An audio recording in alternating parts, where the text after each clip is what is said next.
Para comenzar este mensaje me gustaría que escucháramos unas escrituras que probablemente usted las ha escuchado alguna vez.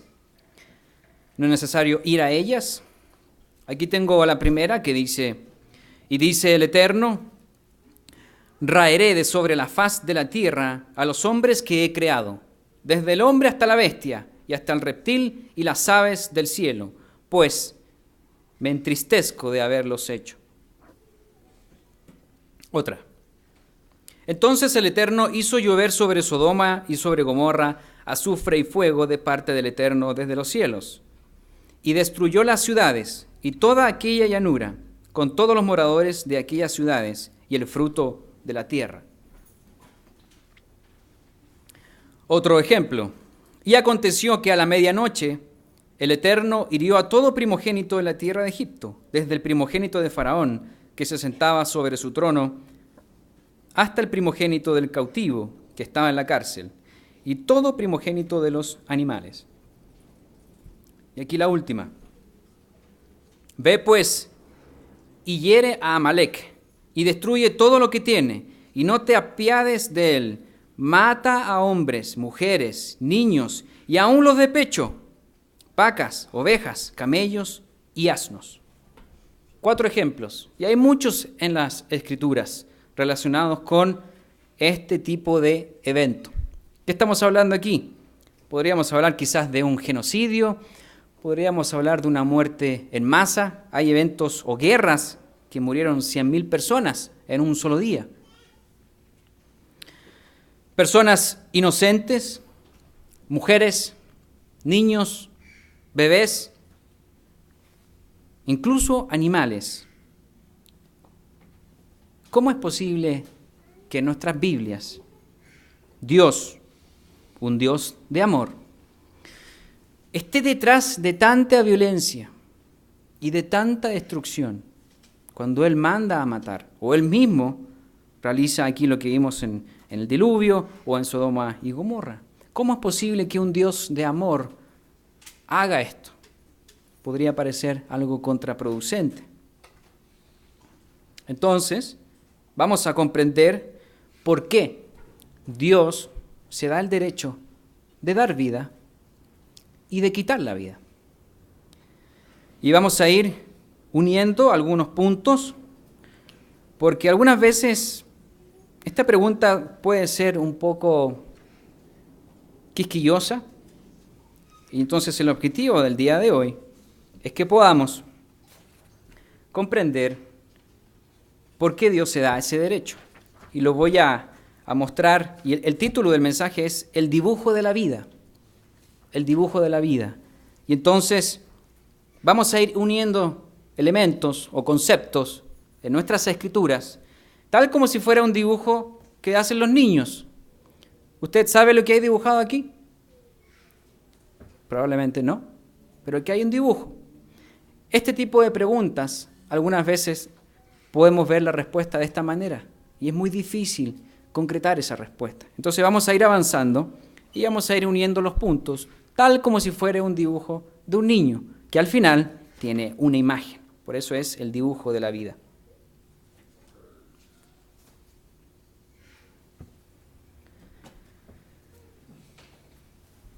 Vamos a comenzar, primeramente, como un antecedente, en las Escrituras, a leer en nuestras Biblias qué es lo que quiere Dios con nosotros.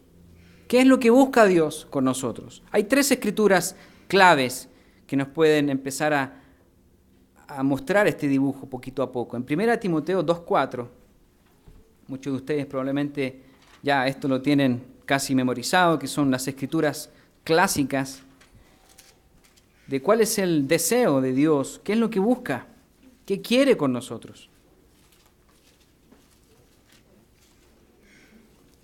En 1 Timoteo, capítulo 2 y versículo 4,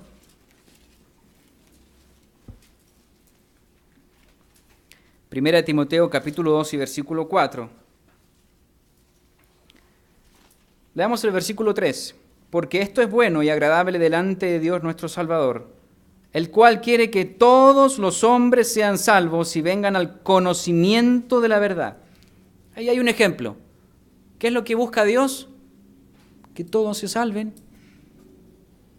y que todos tengan ese conocimiento de la verdad. Esa es la primera escritura. La segunda escritura está en Hebreos 2:10. Ya hemos leído en varias ocasiones Hebreos 2:10 acerca de el deseo de Dios. ¿Qué busca Dios? ¿Qué quiere Dios para nosotros? Que suframos, que un día de mañana nos dé muerte. ¿Qué busca Dios hoy? Hebreos 2:10, porque convenía aquel por cuya causa son todas las cosas y por quien todas las cosas subsisten, que habiendo de llevar muchos hijos a la gloria, perfeccionase por aflicciones al autor de la salvación de ellos. Habiendo de llevar muchos hijos a la gloria. Ese es un objetivo de Dios, de llevar muchos hijos a la gloria. Ese como segunda escritura. Veamos la tercera y final, que está en segunda de Pedro.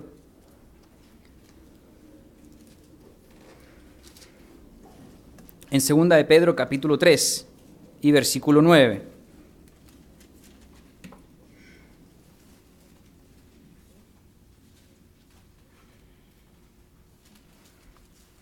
Segunda de Pedro, capítulo 3 y versículo 9.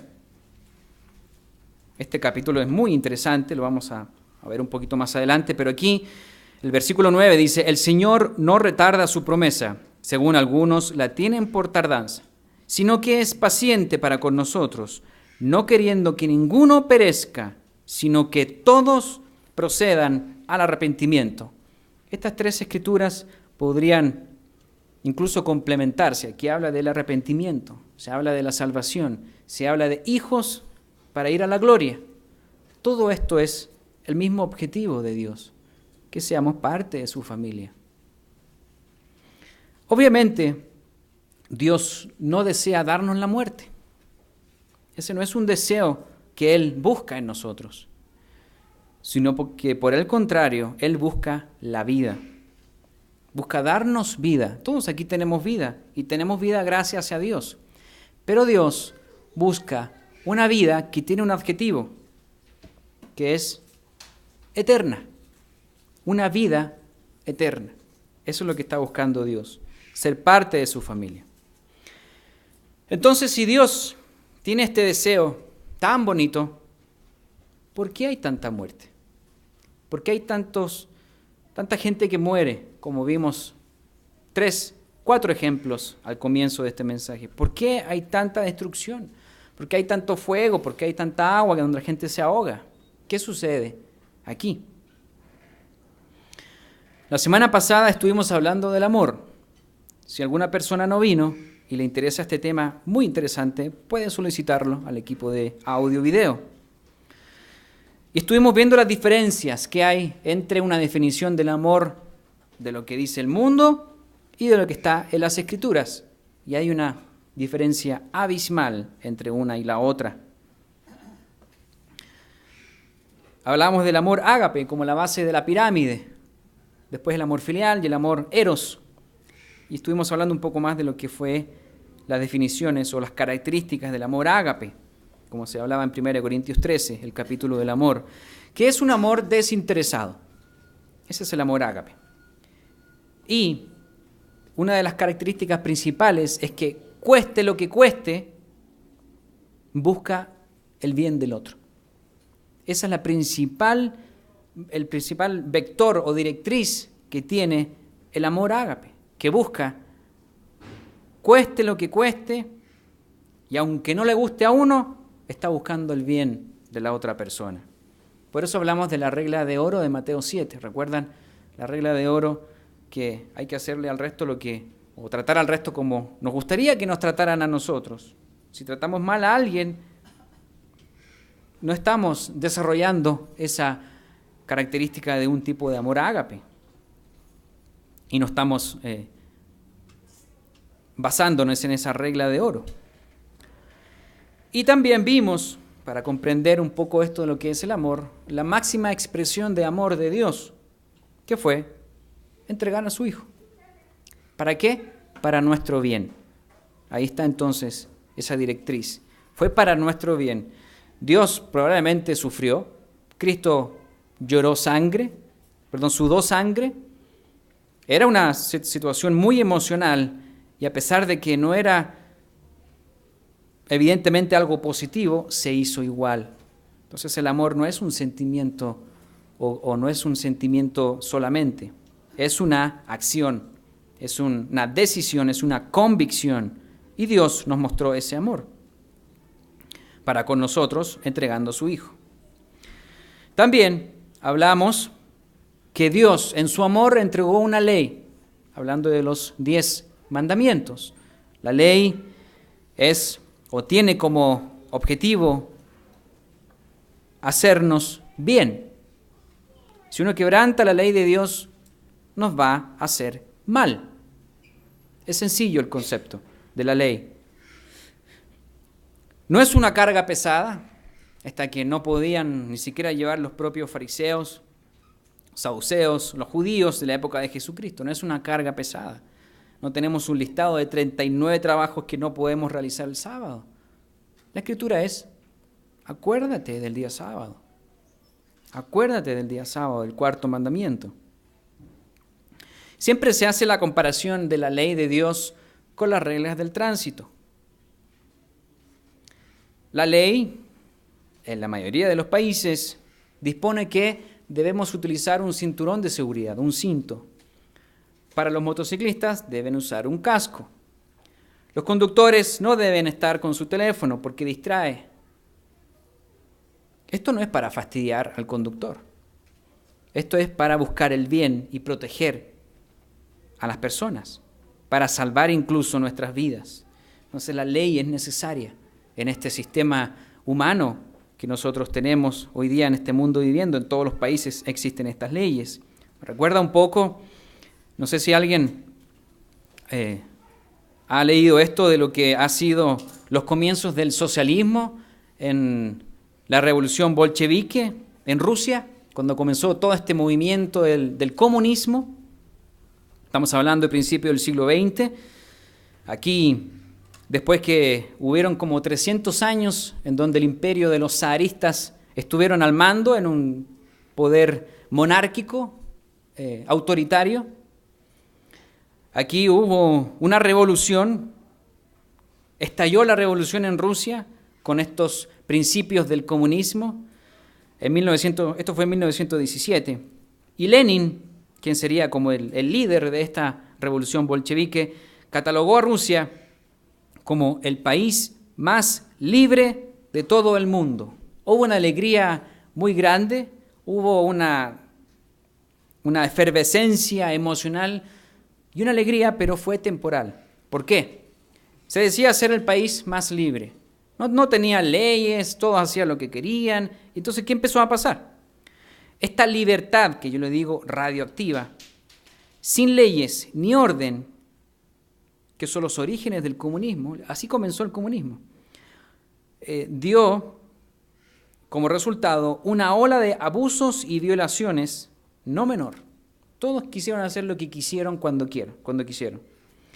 Y generó una arbitrariedad con que arribistas sin principios ni escrúpulos comenzaban a ocupar cargos administrativos y políticos. Cualquiera tomaba el cargo, cualquiera se agarraba con este y hacía algo. Empezó un desorden político, administrativo, económico. Entonces, ¿qué pasó? Se empezó a levantar un líder y empezó a juntar los poderes, a monopolizar todo esto y tenemos a Lenin. Y Lenin, al final, ¿qué hizo con Rusia? Generó un imperio dictatorial, sangriento y controlador. Pusieron leyes nuevamente. Volvieron a lo que habían hecho o lo que se habían escapado en Rusia y volvieron a controlarlos de una manera bastante sangrienta y con excesos de leyes y los poderes siempre al mando de Lenin. Entonces las leyes son importantes, pero la ley de Dios es muy distinta. Se hablaba en el sermoncillo, me recordó un poco el Salmo 23, eso del buen pastor, de la vara y el cayado. Son dos herramientas de un pastor, pero el pastor utiliza la valla para guiar y ayudar a la ovejita, pero el cayado no la usa para pegarle la cabeza a la ovejita, sino que es para ayudarla a sacarla de los hoyos, no para ir en contra de la oveja. No es una ley, la ley de Dios no está buscando eso, de ir en contra de la persona o de golpearla o de ser abusivo. La ley de Dios busca el bien. Y con la ley de Dios podemos nosotros demostrar cuánto amamos a Dios, guardando sus mandamientos. Lo hablamos la semana pasada, en 1 Juan habla varias oportunidades. Si queremos tener el amor de Dios, guardemos sus mandamientos. Ahora, ¿qué pasa si no le hacemos caso a la ley? ¿Qué pasa si ¿qué pasa si mentimos? ¿Qué pasa si un día ponemos una estatua de una virgen en nuestra habitación? ¿Qué pasa con eso cuando transgredimos la ley? Según la definición de nuestras Biblias, eso se determina y se define como pecado. Eso es el pecado. Transgresión de la ley. Esta definición es tremendamente importante para continuar avanzando con este dibujo que estamos realizando simbólicamente. ¿Cómo usted definiría el pecado? Quizás la persona del mundo podría decir, mira, el pecado es cuando haces algo malo. Entonces tienes que hacer algo bueno. Y ahora viene la pregunta, ¿y qué es lo bueno y qué es lo malo? Ah, bueno, lo bueno es saludar a tu mamá y todo eso. Ah, ok. Entonces empiezan a generarse distintos puntos de vista. ¿Por qué? Porque no hay una ley. ¿Han visto a los niños jugando? Cuando se inventan un juego, ¿qué es lo primero que hacen? Ponen reglas. Yo soy la mamá, tú eres el papá. Vamos a comprar, vamos a acostarnos, hacemos esto, hacemos todo otro. Naturalmente se genera un orden en un juego inventado en 5 segundos. Eso es lo que hace la ley, que haya un orden. Obviamente después los niños igual terminan peleando y discutiendo y todo eso, pero bueno, ese no es. La ley de Dios no funciona así, es mucho más clara. Y la ley de Dios nos dice exactamente qué es bueno y qué es malo. La ley de Dios es santa, justa y perfecta. Es una ley de la libertad, como nos habla en Santiago 1. La ley de la libertad, cuando podemos guardar esos mandamientos, practicarlos, esa ley de la libertad. Quizás algunas personas aquí presentes o que vean este mensaje en algún momento más en el futuro, o quizás por internet, que han asistido a alguna congregación cristiana, de cualquier otra administración, o tal vez algún grupo social, algún grupo de personas que buscan hacer el bien. ¿Ha escuchado usted la definición de lo que es el pecado en esos grupos? ¿Se atreverían a hablar en esos grupos qué es el pecado? ¿Se atreverían a abrir en sus Biblias 1 Juan 3:4? Por favor, acompáñame aquí, que este es un concepto básico e importante para nuestra edificación respecto al tema que estamos hablando el día de hoy. 1 Juan 3:4, sepa usted de memoria este versículo, por favor. 1 Juan 3:4. Todo aquel que comete pecado infringe también la ley, pues el pecado es infracción de la ley. ¿Eso es el pecado? No hay necesidad de leer libros de psicología o de conciencia o de filosofía para saber qué es el pecado. La Escritura lo define muy claramente. Y aquí comenzamos ya a ver un poco más el dibujo, a unir los primeros puntos de estas definiciones, de este tema, del dibujo de la vida, tomando y considerando por qué Dios se da el derecho de quitar la vida. Ahora bien, 1 Juan 3:4 nos habla de una ley. ¿Y cuál ley? ¿Cuál ley es la que está hablando aquí la Escritura? Dios entregó a su Hijo como una manifestación de amor de su amor ágape. También tenemos la ley, que es entregada por amor a nosotros. Entonces aquí viene, bueno, ¿cuál es la ley? Aquí hay un versículo muy interesante y no se puede ahondar más, porque solamente este versículo es para otro sermón. Pero quisiera tocarlo aquí en 1 Corintios 7:19. 1 Corintios 7:19. Aquí vemos una carta de Pablo, un experto en la ley, o en lo que anteriormente él sabía a los pies de Gamaliel, como se nos habla en Hechos. En 1 Corintios capítulo 7, capítulo 7 y versículo 19, nos dice un versículo que tiene que ver con lo que sería los antecedentes del concilio de Jerusalén en Hechos 15, esto de la circuncisión. ¿Vale o no vale? ¿Es necesaria para la salvación o no es necesaria? Y aquí dice, la circuncisión nada es y la incircuncisión nada es, sino el guardar los mandamientos de Dios. Pablo, en este solo versículo, hace una división tremenda. Toda la ley ceremonial, física, todos los sacrificios que habían en el Antiguo Testamento, que es la circuncisión, también él resume todo eso, que ya eso no es necesario, sino una ley espiritual, que son los 10 mandamientos que nosotros entendemos como ley cuando se habla en las Escrituras. Entonces aquí hay una división entre el antiguo pacto y el nuevo pacto. Hay un tremendo folleto de lo que habla de lo bueno que es el nuevo pacto. Todavía se puede uno profundizar acerca de esto, de lo que es el nuevo pacto. Entonces aquí Pablo, en este solo versículo, resume que en realidad la ley de la cual hemos estado hablando, la que sigue vigente, es aquella que tiene que ver con los 10 mandamientos, pero no el antiguo pacto. Hoy día no sacrificamos corderos, no derramamos sangre. En Hebreos habla de ese nuevo pacto, que él ya lo hizo. Él ya cumplió con esa parte. Era lo que había que hacerse antes, pero ya no es necesario hoy en día.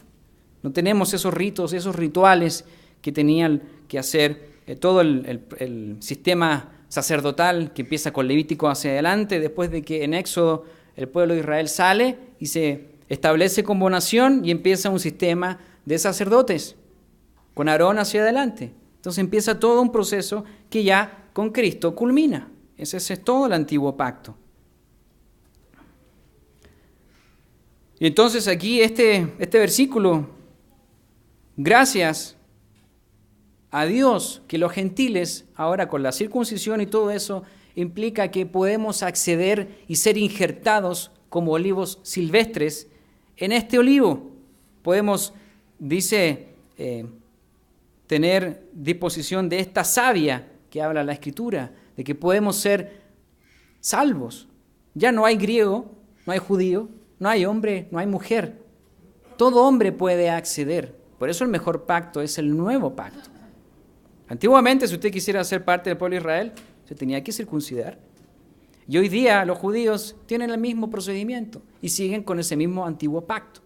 Por eso ustedes los ven con sus ropas, con sus filacterias, con sus gorritos. Todo eso es parte del antiguo pacto, de la parte ceremonial. Y entonces aquí está la separación. Y lo que prima son los mandamientos de Dios. Fíjense que incluso al final de las Escrituras, ¿recuerdan el relato ahí en Apocalipsis, cuando el dragón, la serpiente antigua, el diablo, va en busca de la mujer y la mujer es sustentada en el desierto por tiempos y la mitad de un tiempo, y es protegida en ese lugar de refugio, y el dragón no puede ir detrás de ella? ¿Qué hace el dragón? Se da media vuelta y se va a buscar la descendencia de la iglesia, quienes tienen el testimonio de Jesucristo y guardan los mandamientos de Dios. La Escritura es clave incluso en los tiempos del fin. Los mandamientos están ahí. Y vamos más al final, en Apocalipsis 22, cuando usted ha escuchado hablar, veámoslo ahí, vamos a Apocalipsis 22, ya que estamos casi cerca. En Apocalipsis 22, el versículo 14. Al final de nuestras Biblias, bienaventurados los que lavan sus ropas para tener derecho al árbol de la vida y para entrar por las puertas en la ciudad. La traducción correcta es: bienaventurados los que guardan sus mandamientos. Ahí hay una pequeña modificación de la Reina Valera en nuestras Biblias.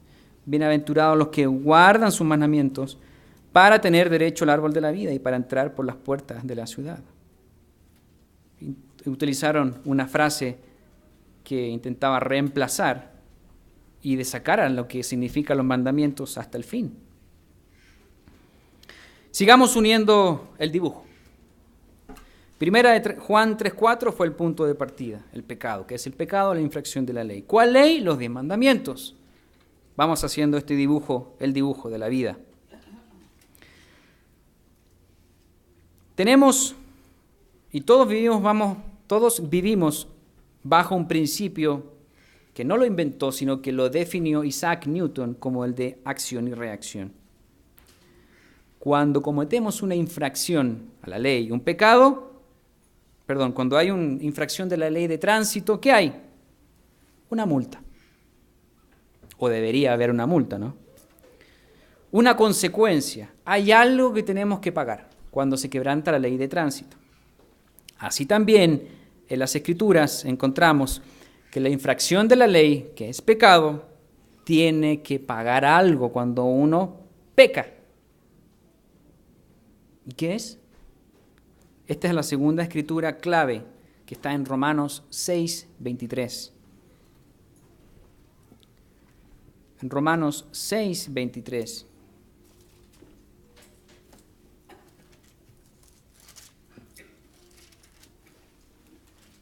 Romanos 6:23.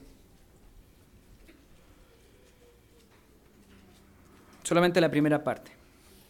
Porque la paga del pecado, transgresión de la ley, de los 10 mandamientos, es muerte. Empezamos a entender un poquitito más cuando hicimos la pregunta, ¿por qué Dios se da el derecho de dar vida o quitar vida? La paga del pecado es muerte. ¿Alguien quiere morir? Supongo que nadie quiere morir. Nadie queremos morir. Nadie en su sano juicio desea la muerte. Es nuestro enemigo, dice la Escritura. Ese enemigo que va a ser lanzado al Hades en Apocalipsis 20. Pero, por lo increíble que parezca, desde Adán y todos los hombres que han tenido vida merecen morir. Todos, salvo Jesucristo, lógicamente, Dios en la carne. Todos merecemos morir. ¿Por qué? Romanos 3:23. Esta escritura también, por favor, no la olviden, márquela. Todos merecemos la muerte. Romanos 3:23. Por cuanto todos pecaron y están destituidos de la gloria de Dios. Todos pecamos. Nadie se salva. Nadie se salva de no pecar. Primera de Juan 3:4. Lo que es el pecado. Romanos 6:23. La paga del pecado. Romanos 3:23. Todos pecamos. Ahí vamos haciendo el dibujo, vamos haciendo esta silueta que vamos a ver, el dibujo que vamos formando.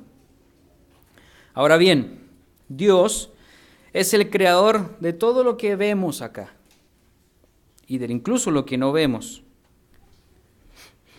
Dios creó la ley basada en el amor para nuestro bien, el amor ágape, recuerden el amor ágape, para nuestro bien. La ley no es para darnos una mochila, un bulto pesado que no podamos llevar.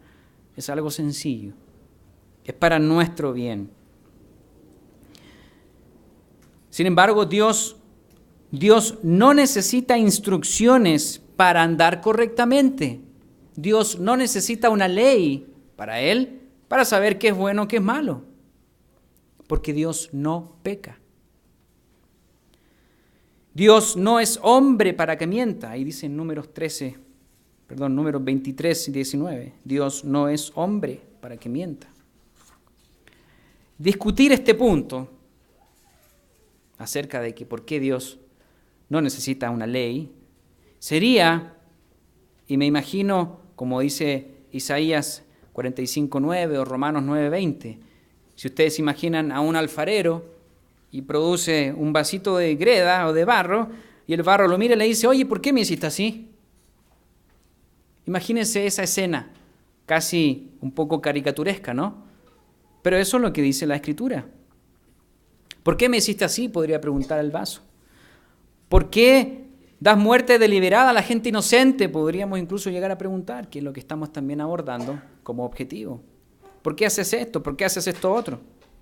Fíjense aquí en Proverbios 21. Me gustó mucho este versículo que habla de esto de contender contra nuestro Creador. Eso no quita que podamos comprender por qué hace las cosas.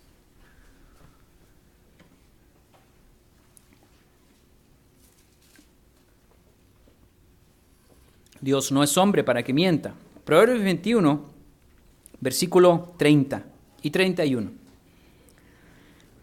No hay sabiduría, ni inteligencia, ni consejo contra el Eterno. Y fíjense lo que dice el 31.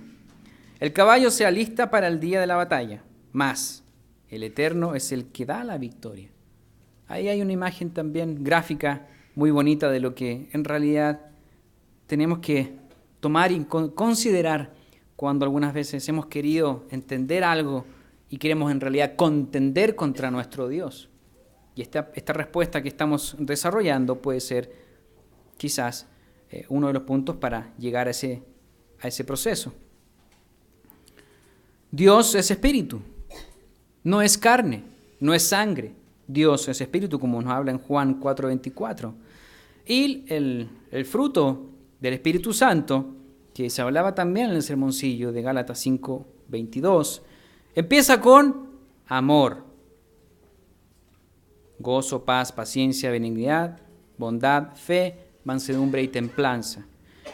¿Y qué dice al final? Contra tales cosas no hay ley. Contra tales cosas no hay ley. Esa es la esencia de Dios. Dios es espíritu, Dios es amor. Y Dios no puede contender, Dios no puede convivir con el pecado. El pecado es exactamente lo opuesto a Dios. ¿Recuerdan ustedes cuando Jesucristo estaba a punto de morir y dice la siguiente frase? Elí, Elí, lama sabactani, que es, Dios mío, ¿por qué me has desamparado? Cristo no se había sentido solo en todos sus 33 años, pero ese punto, él sintió una soledad profunda. ¿Por qué? Porque Cristo cargó todo el pecado de la humanidad en sí.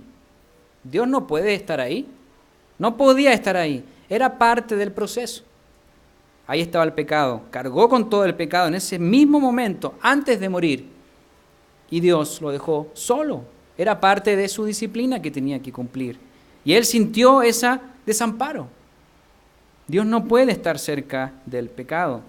De hecho, son las mismas palabras que David, inspirado también por el Espíritu Santo, habla en Salmos 22:1. También ya esas mismas palabras, Dios mío, ¿por qué me has desamparado?, ya habían sido dichas por David en el Salmo 22:1.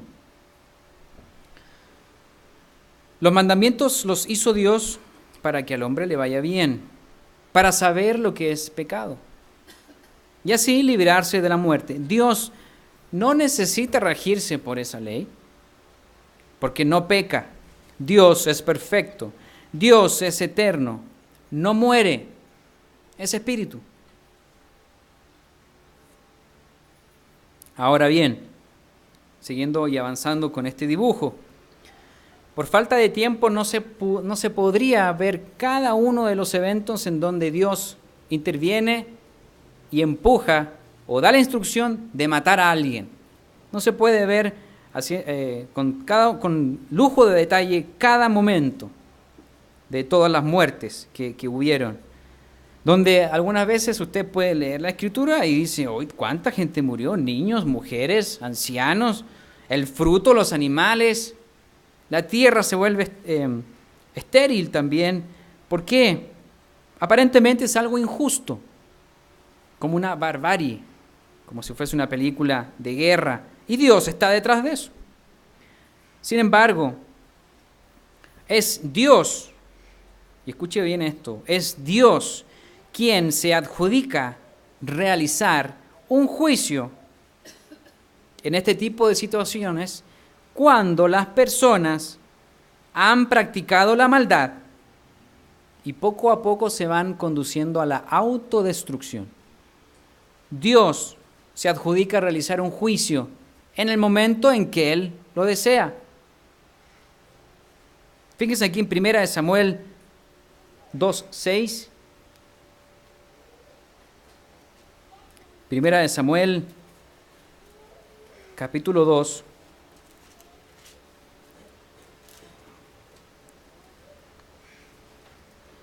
Y versículo 6. Dios se adjudica de realizar el juicio y de tal vez quitar vidas.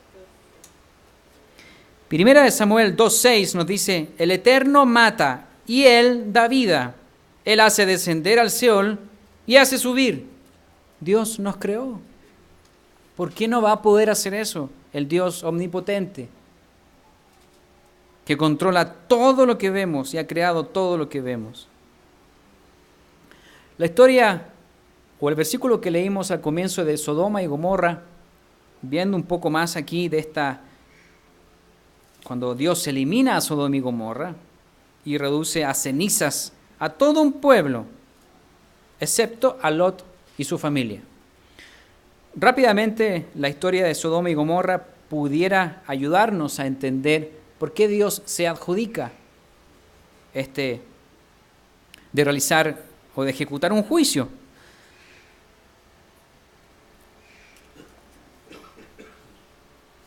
Veamos aquí en Mateo 10, hablando de Sodoma y Gomorra. Hay otros pasajes que hablan aquí en los evangelios, pero en Mateo 10, Mateo capítulo 10 y versículo 15, solamente el versículo 15.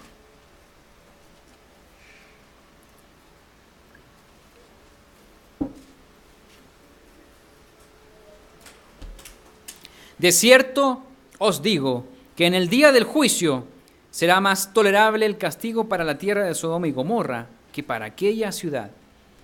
¿A qué se está refiriendo aquí? Vemos, estamos hablando de un juicio en el futuro y que Sodoma y Gomorra va a entrar de nuevo en otro proceso cuando ya se pulverizó con granizo y con fuego. Entonces aquí la pregunta, en realidad, ¿de qué está hablando aquí? Supongamos que si el supuesto Dios severo y sin misericordia hubiese dado muerte a todos los de Sodoma y Gomorra y todas las muertes que ustedes ven en las Escrituras, ¿por qué en este punto se vuelve a hablar de Sodoma y Gomorra en el futuro? De un juicio al futuro. Es una buena pregunta. Aquí hay un paréntesis. La semana pasada estuvimos hablando de los cátaros. ¿Recuerdan los cátaros de la época medieval? Que eran unas personas que comenzaron con una revolución pacífica de lo que es el amor. Y entonces habían sido muy perseguidos por la Inquisición, por los romanos que supuestamente eran cristianos, y los mataban, los quemaban, los torturaban. Y ellos, o los romanos, se adjudicaban realizar un juicio en ese momento, obviamente humano, de decir, tú eres un hereje y tú no, entonces a ti te mato y te corto la cabeza. Los cátaros fueron perseguidos e incluso eliminados en el año 1300. Obviamente, y tiene lógica, de por qué ellos no creían en el juicio ni en un Dios castigador, porque tenían a todos estos supuestos cristianos que los mataban y hacían un juicio sobre ellos bastante injusto.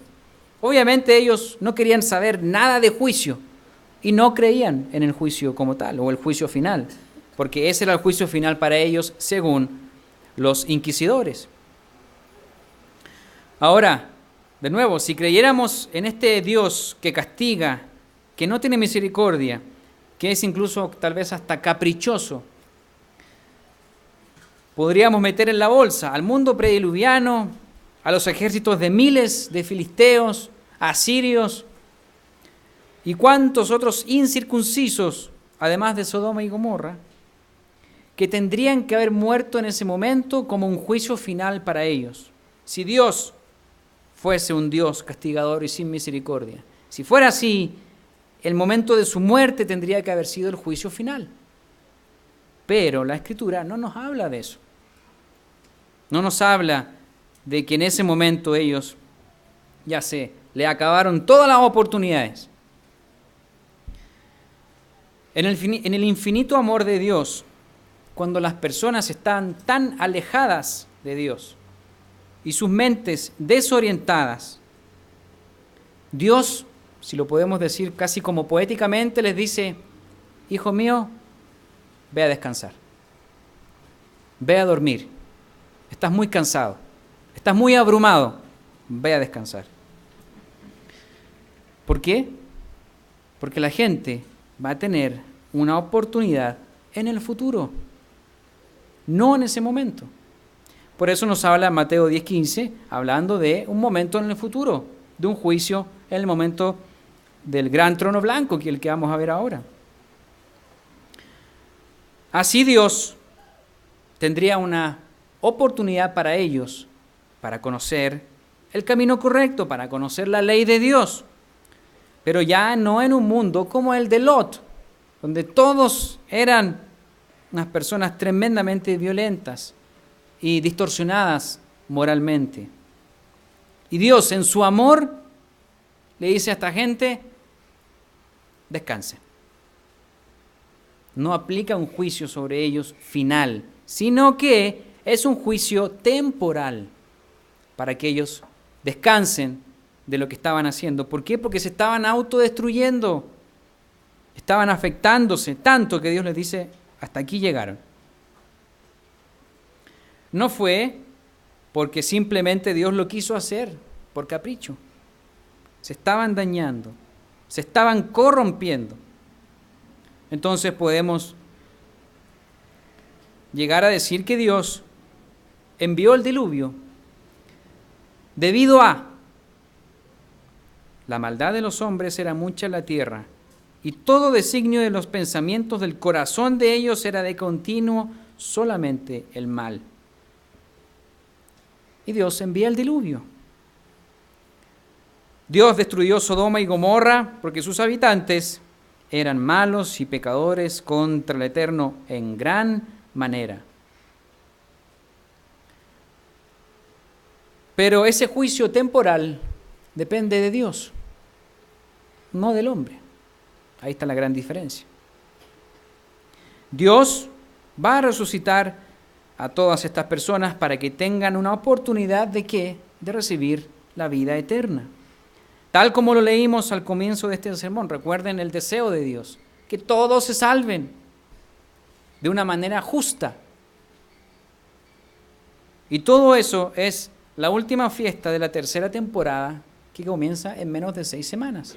Hablamos del último gran día, esta séptima fiesta que representa cuando Dios derrama su Espíritu Santo o abre la oportunidad para que todos puedan leer la Biblia, para que todos puedan ser juzgados en un juicio misericordioso por las cosas que hay escritas en la Biblia. Ahí está la ley de Dios. Esto es tremendamente impactante y nos abre toda una mente de la característica de Dios, que es un Dios de amor. Dios le va a ofrecer la vida, pero la vida eterna, así como a usted y a nosotros en este momento. Ese es el Dios misericordioso, que siempre ha sido y siempre lo será. Gente que dice que el Antiguo Testamento es un Dios distinto, es un Dios cruel, un Dios que mata.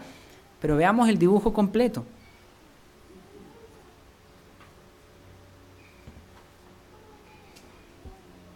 Teníamos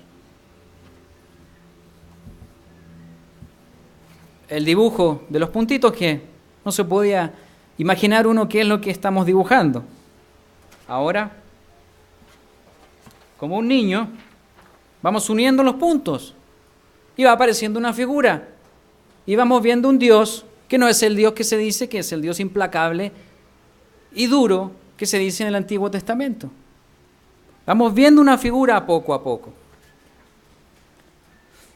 Dios no desea quitarnos la vida. Ese no es el deseo de Dios. Dios desea darnos vida. Y no solamente como ahora, sino que de una manera permanente, que es la vida eterna. Y a todos. Recuerda las 3 escrituras que vimos al principio. A todos. Que todos se salven, que todos se arrepientan, que sean muchos hijos que lleven a la gloria de Dios. Ahora, Sodoma y Gomorra, hablamos de que era lo mejor para ellos. Estaban tan corrompidos en su corazón y sus pensamientos y emociones que Dios les dijo, hasta acá me han llegado sus lamentos. ¿Por qué? Porque Lot clamaba a Dios por lo que ellos estaban haciendo. No vayan ahí en 2 de Pedro 2. Aquí dice, y si condenó por destrucción a las ciudades de Sodoma y Gomorra, reduciéndolas a ceniza y poniéndolas de ejemplo a los que habían de vivir impíamente, y libró al justo Lot, abrumado por la nefanda conducta de los malvados, porque este justo que moraba entre ellos afligía cada día su alma justa, viendo y oyendo los hechos inicuos de ellos. Era lo mejor para Lot también. Destruir Sodoma y Gomorra, porque si sacaba a Lot de ahí, tenemos Sodoma y Gomorra que va a empezar a crecer y va a empezar a contaminar como un cajón de manzanas podridas. Dios elimina a Sodoma y Gomorra, saca a Lot y fue lo mejor para él. Fue lo mejor para los habitantes de Sodoma y Gomorra y fue lo mejor para él. En Mateo 25, vamos ahí, Mateo 25. En Mateo 25 hay varias parábolas, son las últimas que nuestro Señor Jesucristo relata aquí según la cronología. Está la parábola de las 10 vírgenes, la parábola de los talentos, la de los cabritos y de las ovejas, que algunas veces se puede comparar con el trigo y la cizaña, con los cabritos y las ovejas. ¿Por qué? Porque en este momento es cuando se produce una separación entre los cabritos y las ovejas, entre el trigo y la cizaña. Hay un momento en el futuro que se va a realizar una división, pero no es ahora. Hoy no es el juicio final. Eso es tremendamente importante para entender, que la gente dice que se va a ir al infierno y cuánta otra basura han inventado para que con el miedo controlen a las personas.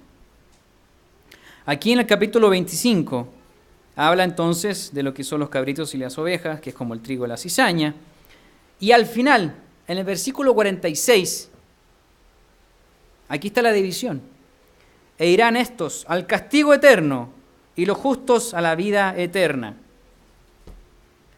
El hombre es tremendamente perverso y ha tomado versículos para controlar a la gente. Esta semana estuve viendo la película de los 12 años de esclavitud y me llamaba la atención cómo los hombres blancos tomaban la Biblia, le inventaban escrituras para controlar a los negritos que no sabían leer, que si no trabajaban se iban a ir al infierno, y los negritos que no sabían leer ni escribir no les quedaba otra que creer lo que estaba pasando. Pero la escritura no se puede tergiversar, y esto es muy claro hablando de un futuro, de una división, del castigo eterno y la vida eterna. Esto es lo que nosotros entendemos como el juicio final, no el de ahora. Hubieron o han habido juicios temporales, como Sodoma y Gomorra, como el diluvio y otros tantos. ¿A qué se refiere con este juicio final. La vida eterna va a ser alcanzada por quienes resucitan en la primera resurrección. Empezamos a hablar de otros temas. La primera resurrección, cuando venga Jesucristo. No hemos hablado de la primera resurrección, ni hemos tocado ese tema, pero está aquí nombrado y muchos de ustedes yo sé que ya saben lo que es. Pero la vida eterna también va a ser alcanzada después del milenio, en la segunda resurrección. Esa gente va a tener la oportunidad de recibir el Espíritu Santo cuando acepten a Jesucristo y guarden los mandamientos de Dios. Esto es la séptima fiesta. Después del tabernáculo vienen 1000 años y después entonces viene el último gran día, el octavo día de la fiesta, que simboliza ese momento. Sin embargo, Dios respeta el libre albedrío incluso hasta el último. ¿Por qué? Porque incluso van a haber personas que teniendo la oportunidad digan, no, yo no hago caso a esto. Y le va a decir al alfarero, no te hago caso, no me gusta cómo lo haces, yo voy a buscar mi manera. ¿Y qué va a pasar con esas personas que rechacen esa oportunidad? El lago del fuego. Ahí entonces vemos lo que es el lago del fuego. No es el infierno que se habla hoy día en el mundo cristiano. Y van a ser lanzados al lago del fuego. Y con todo lo que hemos venido hablando, usted podría llegar a pensar, así como yo también lo pienso, que si la persona rechaza a Dios y finalmente va a ser lanzada al lago del fuego, es un gesto tremendamente de amor y de misericordia. La persona física se va a pulverizar en medio segundo, o quizás menos, y no va a tener conciencia de su existencia. Eso es un acto de misericordia de Dios. Y justo también, porque le ofrece la oportunidad, pero sin embargo, la persona dice no, Dios dice ok, mira lo que te toca ahora, el lago del fuego. No van a estar toda la vida sufriendo, como es lo que la gente dice, con latigazos y quemándose. Eso es una falacia. Eso es lo mejor para ellos, en ese momento en que sean lanzados al lago del fuego. Es un acto de amor. Ya no se puede trabajar más con su conciencia. Habrán agotado todas las pacientes oportunidades de Dios. Van a tener todo para hacerlo. Y si no quieren, entonces viene lo otro. Distinto es para Satanás y los seres espirituales, que no pueden morir. Ellos sí estarán en el lago del fuego por el resto de la eternidad, como dice la Escritura. Eso es distinto. Somos naturalezas distintas. Ahora, con todo lo que hemos venido hablando, veamos Hebreos 10.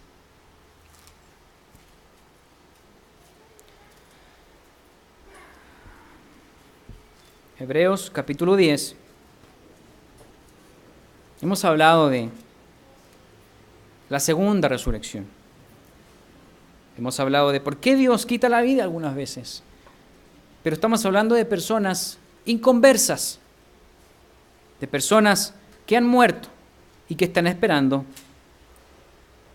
una oportunidad justa para poder leer la Biblia y para poder entender lo que nosotros hoy día estamos haciendo. En Hebreos 10 y versículo 26,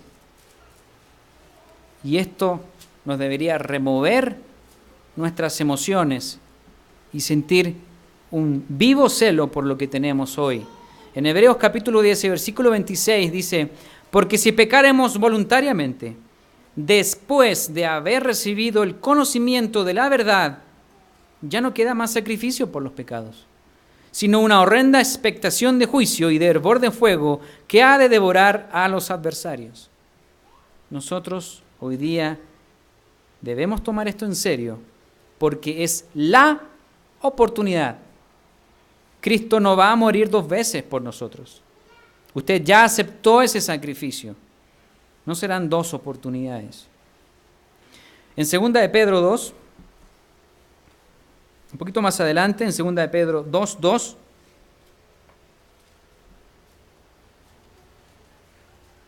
perdón, 2 de Pedro 2:20. 2 de Pedro 2:20. Ciertamente, si habiéndose ellos escapado de las contaminaciones del mundo por el conocimiento del Señor y Salvador Jesucristo, enredándose otra vez en ellas, son vencidos, su postrer estado viene a ser peor que el primero, porque mejor les hubiera sido no haber conocido el camino de la justicia, que después de haberlo conocido, volverse atrás del santo mandamiento que les fue dado. Pero les ha acontecido lo del verdadero proverbio: el perro vuelve a su vómito y la puerca lavada a revolcarse en el cieno. La Escritura dice: bienaventurados los que forman parte de la primera resurrección, es la que estamos hoy día buscando. Ya no podemos ir a la segunda, estamos buscando la primera, y porque es mucho mejor. Si usted se pone a comparar y se pueden hacer la pregunta: ¿quién va a reinar con Jesucristo los 1000 años? ¿Y quiénes van a estar hermoseando y reestructurando una tierra dañada con miles de años? ¿Quién va a enseñar los caminos de Dios a la gente física que sobreviva a los eventos apocalípticos del fin del mundo? ¿Quién? Los seres espirituales de la primera resurrección. Por eso es mejor. Por eso es un tremendo galardón para nosotros. Vida eterna, tal cual como los de la segunda resurrección después, que también van a tener vida eterna. Pero los de la primera tienen un reinado con Jesucristo por 1000 años. Reyes y sacerdotes. Apocalipsis 5:10. Reyes y sacerdotes. Por eso es mejor. Por eso somos bienaventurados. Por eso buscamos la primera resurrección. No la segunda y obviamente mucho menos la tercera. El mundo prediluviano no tuvo el conocimiento de la verdad, que es lo que Dios quiere al fin y al cabo con todos nosotros. Tampoco lo tuvo Sodoma y Gomorra. No tuvieron la oportunidad. Y entonces van a despertarse y van a recibir esa oportunidad. Pero nosotros sí la tenemos. Nosotros hoy día sí tenemos esa oportunidad. Somos iluminados por esa verdad. Pero no lo seremos 2 veces, será solamente esta. Cristo no morirá 2 veces por nosotros, no lo va a hacer.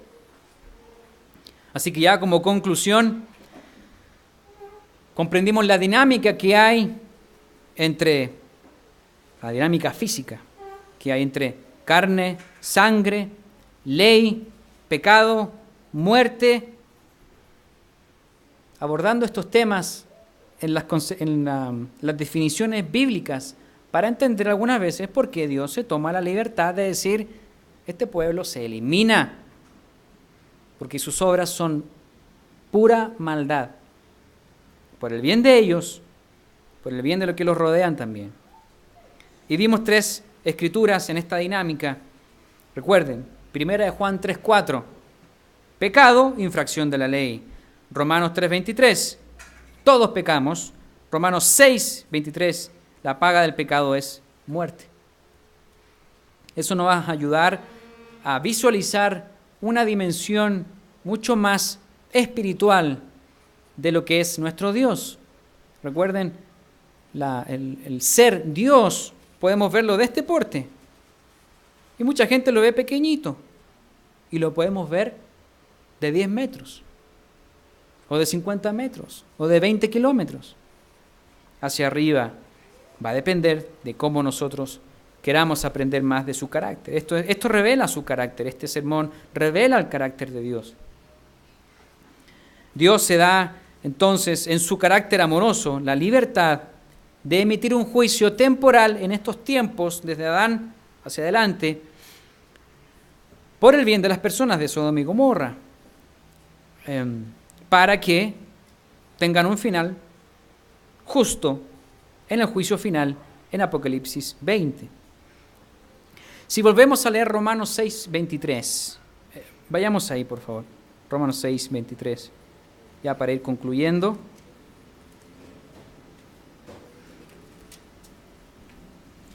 De nuevo, es difícil abarcar todos los puntos, pero espero que esto ayude a consolidar esta respuesta tan complicada que puede ser algunas veces.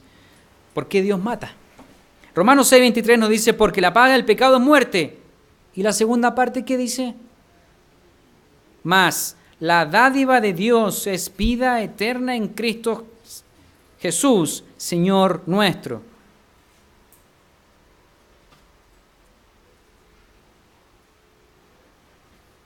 Es por eso que cuando unimos todos los puntos, ya vemos la imagen. Una imagen clara, nítida, cuando leemos las Escrituras, de lo que es el amor de Dios y por qué pasa lo que pasa en las Escrituras. Podemos ver la imagen uniendo todos los puntos en su orden respectivo. Dios le da la oportunidad a todos para que puedan elegir entre la vida y la muerte. No es Dios quien decide usted vive o muere, somos nosotros los que elegimos esa decisión final. Hablamos de Sodoma y Gomorra, pero saben que no hubo tiempo de hablar de Noé y el diluvio, que es muy similar, las características o el contexto es muy similar.